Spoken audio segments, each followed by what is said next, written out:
Hi అందరికీ నమస్తే. ఆషాఢ మాసం స్టార్ట్ అయింది కదా, ఇక మేము వేములవాడకు వచ్చినాం.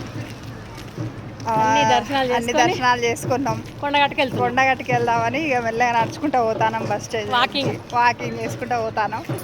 ఇక్కడ ఆటో దొరుకుతుందా బస్ దొరుకుతుందా చూడాలి.